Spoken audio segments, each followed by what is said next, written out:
nggak sabar ya mau ketemu saya Kak Rose di acara Rumpi No Secret. Wah.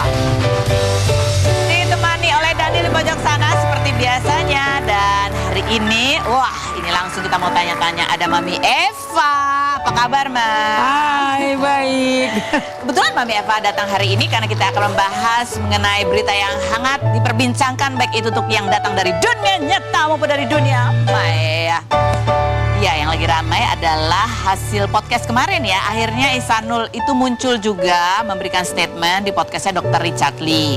Ada berbagai hal yang menarik, aku sampai bingung mau komentarin yang mana gitu. Tapi poin-poinnya antara lain kalau Ihsanul itu cerita dia mengaku sudah menikah siri sama Inara. 2, dia merasa dia tuh udah pernah ngaku poligami walaupun waktu itu belum ada ceweknya. Tapi dia merasa pada saat itu istrinya kayaknya setuju-setuju aja. Makanya ketika sama Inara, ya dia pikir dia pasti akan setuju gitu kan. Dan dia mengaku juga sudah menalak 2 kali. Itu kata Ihsanul. Dan yang lebih menarik menurut aku itu adalah, karena kemarin kan aku nanya, CCTV-nya dari mana itu? CCTV mana ya? Ternyata terbongkar. Oh, CCTV itu adalah yang menjadi bukti perselingkuhan. Itu adalah CCTV dari rumahnya Inara. Dan diduga yang memberikan itu adalah mantannya Inara. Emang gitu, Mam? Dari Virgon, Mam? Aduh, kalian ini ya. Nanti kita bahas sama Mami. Kita lihat dulu cuplikan wawancaranya berikut ini. Kita baca ya, kalau netizen ini komentarnya angle-nya dari sudut apa. Ya, pertama komentar netizen bunyinya adalah, Inara nyerain Virgon karena nggak mau dimadu. Sekarang dia jadi madunya orang lain, ngakak banget. Kalau nggak salah ya, Inara tuh udah setuju poligami kalau nggak salah gitu. Tapi dia nggak setuju calon yang dipoligami gitu kan. Oke, yang berikut. Isi podcastnya aja udah ketahuan bahwa melindungi dan membela IR supaya nggak dihujat. Dan tetap terlihat polos tanpa ada noda polkadotnya. Baju aku polkadot. Laki-laki yang sudah selingkuh kalau nangis nggak usah dikasihani. Itu air mata karena ketahuan, bukan karena penyesalan. Percaya deh ini valid katanya gitu. Yang toksik emang lakinya sih nggak punya rasa bersyukur. Yang berikutnya adalah, kenal Juli Agustus nikah secepat itu buat orang yang notabene pernah ada trauma buruk sama pernikahan. Banget ini laki-laki dan Inara yang ngambil suami orang. Mau-maunya nikah siri, pas di DM istri sahnya malah mojokin istri sahnya. Harus diusut nih nikah sirinya kapan, saksinya siapa, dan nikahin siapa, dokumentasinya benar-benar dicek. Secara nggak langsung dia udah nipu 2 perempuan. Tapi aneh sih masa Inara mau dinikahin siri dan nggak cek background, buru-buru amat katanya gitu, iya kan. Nih kemudian juga setelah podcast itu kayaknya ya, dari Mawa seolah-olah untuk menjawab, mengklarifikasi tentang masalah izin poligami gitu, dia mengeluarkan sebuah voice, rekaman suara pada saat lagi deep talk tuh, berbicara mengenai niatnya si Ihsanul, kayaknya dugaan suaranya untuk berpoligami gitu ya. Tapi captionnya ini Mawa tulisannya adalah gini, aku izin up keputusan aku untuk tidak menerima poligami ya. Maaf kalau masih belum sempurna dalam menyampaikan kata demi kata tentang kisah Rasulullah, mohon koreksi bila salah. Ini diskusi aku sama suami sebelum dia berangkat ke Jakarta. Aku memutuskan untuk tidak menerimanya, akan tetapi si suami ... Durasinya lumayan lama, boleh didengar ketika luang. Berapa lama emang? 2 jam. 2 jam. Serius, maaf. Kita lihat cuplikannya berikut ini. Itu mah cuma sensornya cuma sependek itu doang. Ya, kayaknya dipotong-potong. Dipotong-potong. Enggak, Mam, yang 2 jam apa, Mam? Yang 2 jam apa? Ketawa aja. Apa? Main bola. Apa, Mam? Main bola biliar. Oh. Aduh, apa sih, aku pusing deh jadinya ya kan, Mami. Tapi kalau dari sepenggal itu doang ya itu ya terlihat lah bagaimana cara si suami ini punya pandangan bahwa sebetulnya kalau menurut dia kalau poligami itu nggak usah minta izin ya nggak apa-apa. Dia mau nikah siri juga nggak atas izin istri juga ya nggak apa-apa. Tapi kenapa dia ngomong itu karena dia masih menghargai Mawa. Itu kalau dari statementnya si Ihsanul, kalau kita tangkap dari rekaman itu ya gitu. Tapi kalau di video yang pendek itu kayaknya itu belum ada keputusan, masih mikir-mikir atau gimana sih? Atau emang akhirnya keputusannya tidak tapi nggak ada rekamannya, bagaimana? Ya nggak tahu deh. Mam, emang bener nih Virgon yang dapetin videonya? Kita lihat dulu profilnya Mami Eva berikut ini.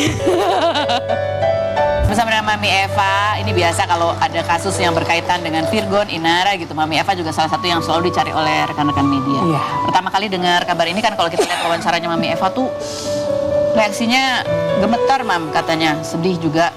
Iya, saya kira mau jatuh.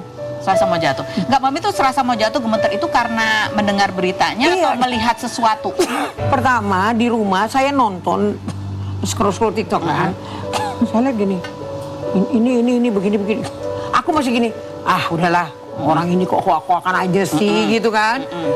Kemarin saya syuting video klip di daerah Cibinong. Oke. Nggak tahu juga. Nah, ada seorang wartawan nelfon saya, "Mam, aku mau ke sana ya," gitu. "Mau ngapain?" "Enggak, nanya-nanya, kalau mau ke sini main nggak apa-apa, main aja." Nyampe di sono, udah 7 dong, kamera on. Oke. Jadi yang bikin Mami gemetar itu Itu yang karena diomongin. ditanya atau karena Mami Dia- sempat ngelihat videonya? Enggak. Dia cuma kasih lihat videonya Richard Lee Video Richard Lee yang mana? yang lagi ngejelasin semua itu. Terus Polda ngomong, "Iya, ada pelaporan dari ini." Oh, Bu, ternyata bener. Kayak waktu aku ngedenger Virgon pas kena narkoba itu kan aku juga kan nggak Sama. percaya. Dia dipikirin ada Kayak cucunya. begitu. Langsung aku teriak-teriak di lokasi. Oke. Ini kan kemarin ya keluar dari keterangannya dari Ihsanul mengatakan bahwa sudah nikah siri gitu. Kalau mendengar itu, Mami agak lebih tenang nggak? Nih karena memang atau gimana, Mam? Mudah-mudahan aja bener, tapi nanti nggak tahu ya. Yang namanya pelaporan dari istri, ya berarti dia membawa sejuta bukti, ya kan gitu. Yang nggak mungkin lah orang akan menerima laporan itu kalau nggak komplit. Hal yang orang-orang bilang 2 jam itulah yang saya takutin. Oke. Kenapa ditakutin? Lah, itu anak-anak gimana ceritanya? Maksudnya? Kayak Lala kan udah ngerti. Oke. Di sekolah, besok dia sekolah, terus ada kemungkinan teman-temannya itu maunya sedang bercerita, dia dengar, terus kemudian dia bicara sama cucuku, gimana itu? Iya. Beban mental yang dirasakan cucu aku gimana? Pasti sih, pasti. Aku yang lain gak aku pikirin. Yang lain nggak dipikirin. Lebih kepada mental Cucu-cucuku. karena pemberitaan ini. Bayangin dari perceraian, nambah lagi waktu itu Narkoba bapaknya narkotika, ini lagi kayak begini. ibunya. Ada bagian cucu gue di mana itu? Masih. Aku bukannya apa-apa ya, aku gak mau kecampur. Dia mau jadi apa kek? Dia mau ngapain kek?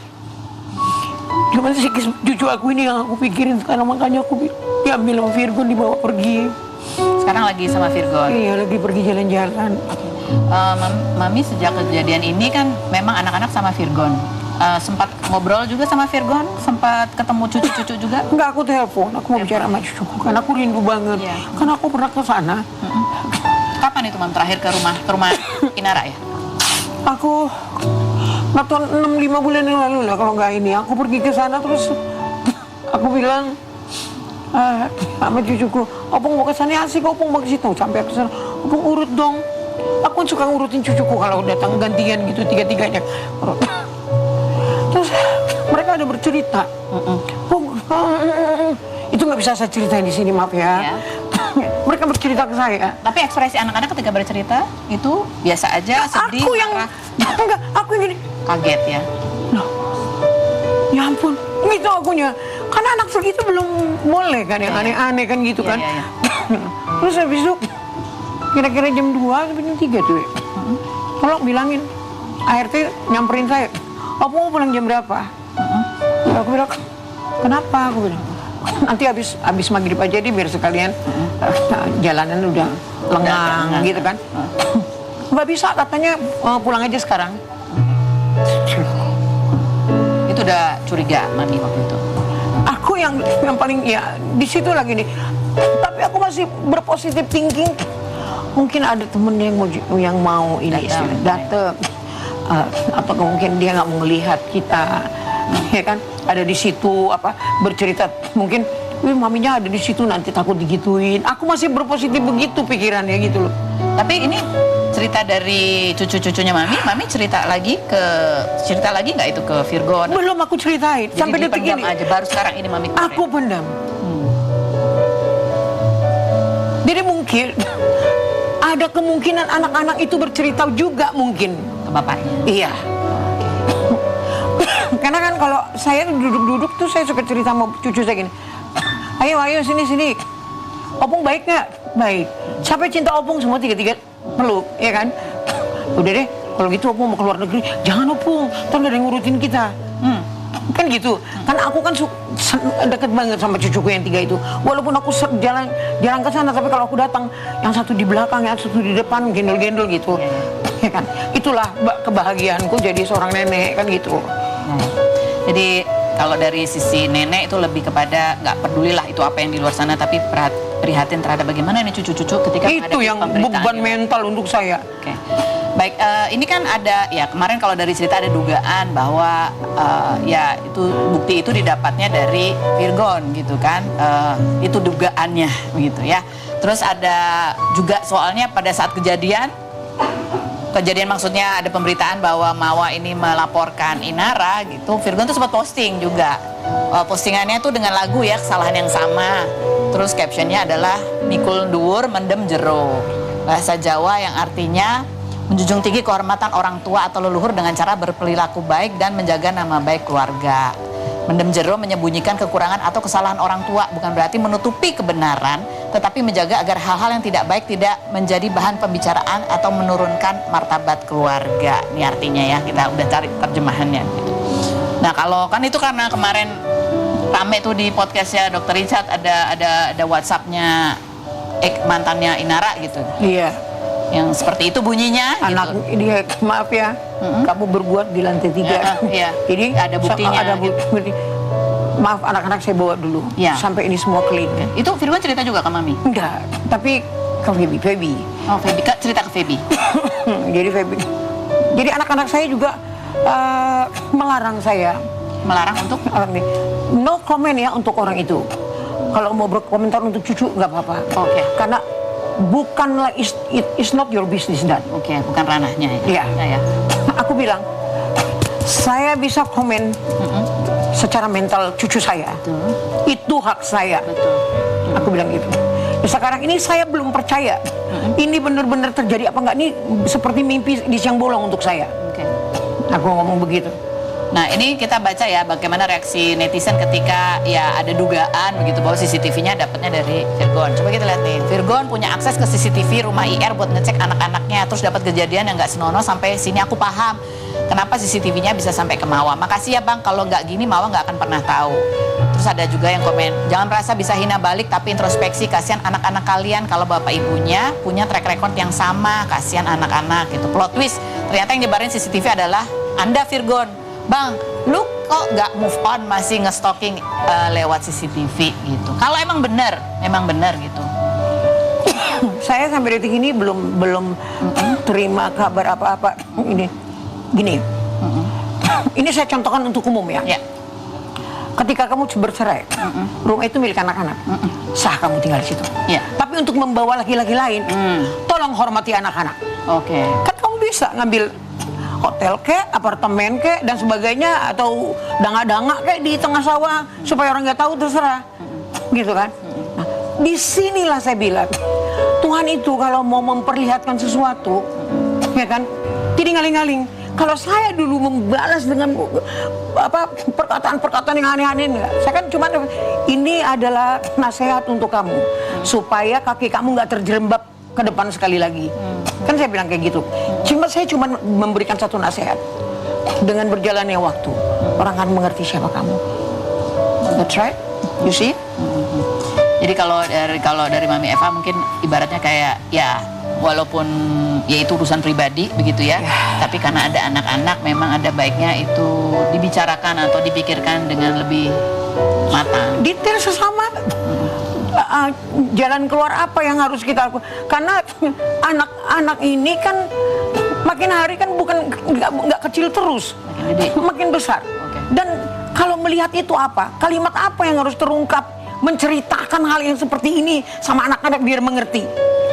Iya, susah ya.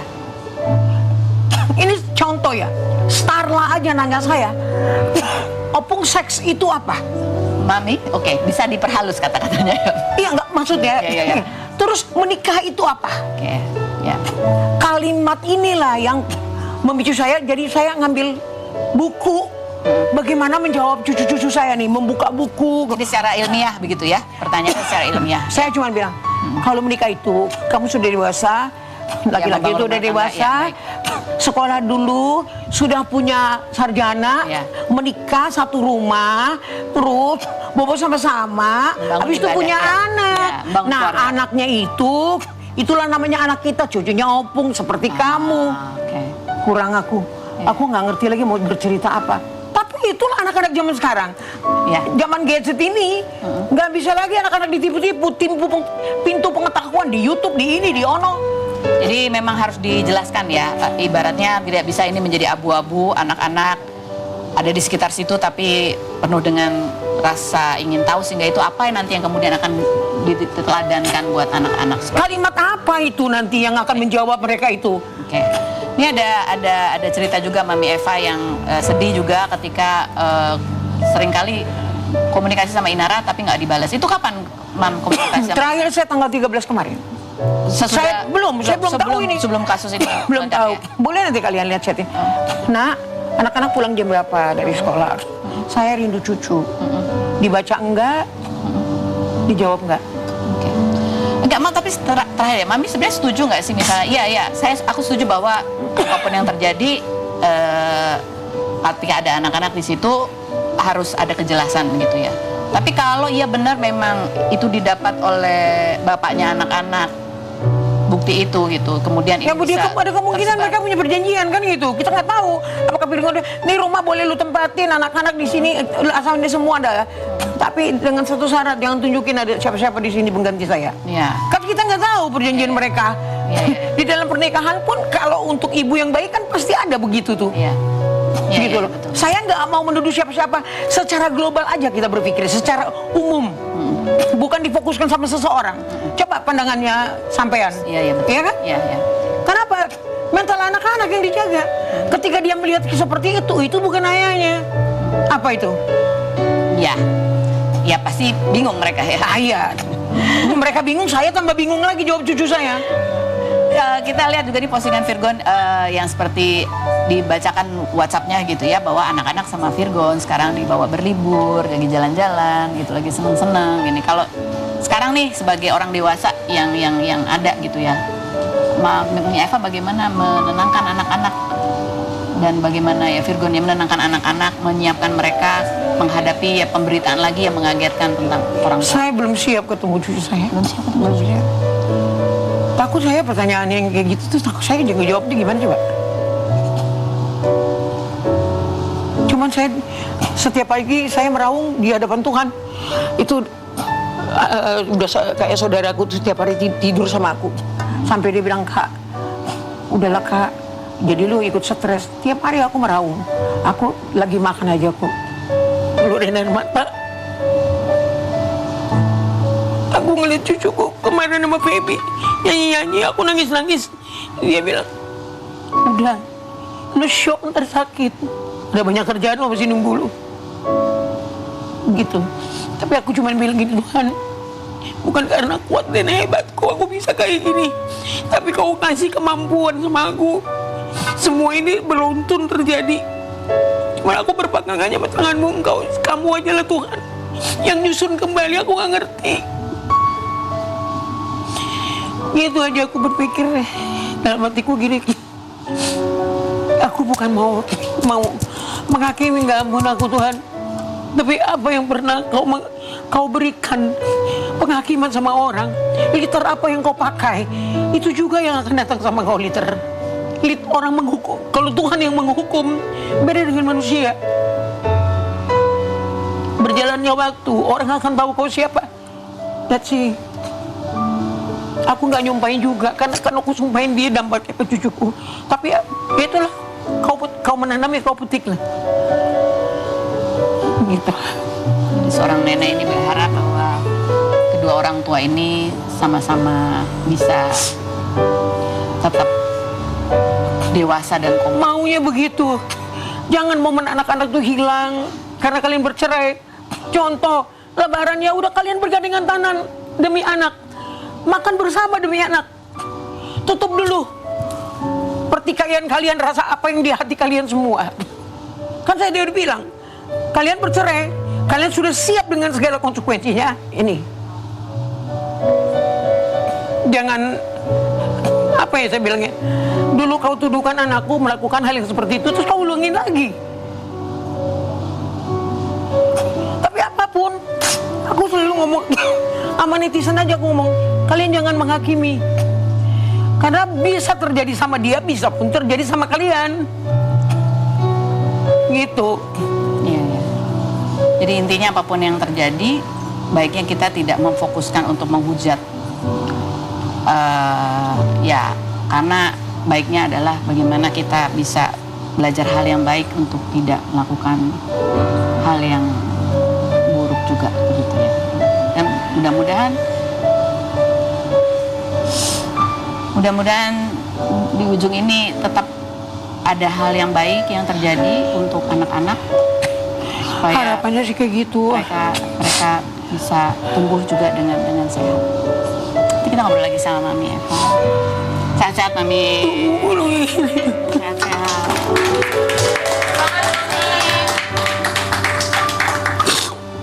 Ini ada kisah juga tentang kasih sayang seorang anak perempuan kepada ibunya. Ada Shirley Juno, kita lihat profil yang berikut. Sudah bersama dengan Shirley Juno. Ya Allah, udah lama banget aku. Ih, kamu langsing banget sih, makin langsing. Wow, oke. Kenapa main-main sini datangnya membel mulu ya? Jadi kapan mau hamil anak ketiga? Jangan. Udah lagi cantik-cantik kayak begini. Nah dulu ya udah kok Ros. Kan laki-laki belum ada perempuan ya satu. Udah ada anak dari adiknya aku yang cewek. Udahlah itu aku angkat jadi anakku. Oh iya, oke. Cukup ya sayang ya. Jangan kau hamili aku lagi. Gini lagi suaminya. Nah ini kita mau tanya nih, ini berita bahagia ya, postingan Shirley berhasil membelikan rumah buat mamanya. Coba kita baca captionnya, bunyinya adalah, makasih mama yang udah menjaga kami dari kecil, mendukung segala usaha kami. Sekarang giliran kami yang bahagiain mama. Akhirnya ya ma, banyak dulu orang meremehkan, tapi mama selalu ajarin gak usah peduli orang yang gak suka sama kita. Harus fokus aja. And we did it ma. Mungkin ini nggak seberapa, tapi at least mama bisa merasakan kembali ada di rumah di masa tua mama. Bisa berkebun lagi, bantuan kami juga cucu-cucu kesayangan mama, Rio, Gio, Rose, walaupun agak nakal dikit ya ma. Love you Mamski. Oh. Ada videonya juga. Kita lihat yang berikut.